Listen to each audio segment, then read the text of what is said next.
Nous restons dans l'ambiance du FESPACO. Le FESPACO, c'est aussi une occasion d'excursion touristique pour les festivaliers. Faso Tourisme lance alors les activités de tourisme interne au bénéfice donc des festivaliers. Et donc, ces festivaliers sont amenés à découvrir ou à redécouvrir les potentialités culturelles et touristiques de la capitale burkinabé et environnant. 5 circuits touristiques sont programmés chaque jour en fonction du centre d'intérêt de chaque groupe. Le reportage de Nongba Kouda et Fanta Ouattara. Mobilisés autour de ces 2 cas, chacun veut se faire une place. Eux, ce sont les élèves de l'école des métiers situés dans les quartiers zone 1 de la ville de Ouagadougou. Un établissement choisi par Faso Tourisme pour lancer le tourisme interne promu dans le cadre de la Biennale du cinéma africain. Pendant toute la semaine du FESPACO, Faso Tourisme propose une immersion culturelle et touristique aux festivaliers et à l'ensemble de la population burkinabé. 5 circuits touristiques sont proposés aux festivaliers en fonction du centre d'intérêt de chaque groupe. Nous allons visiter les sites et monuments majeurs de la ville de Ouagadougou et environ.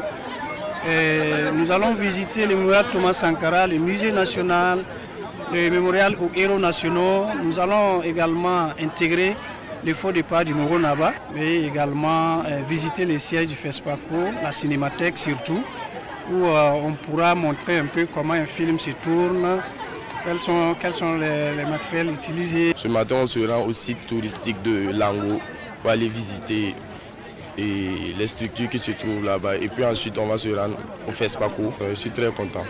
On va découvrir beaucoup de choses, des choses qu'on n'a pas encore vues.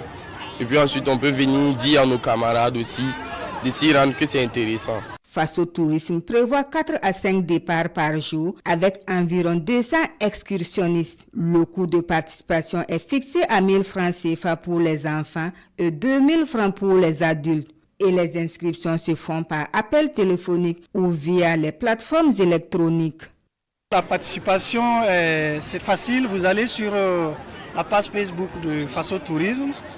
Et il y a les circuits, il y a les contacts. Vous allez également sur nos différentes plateformes.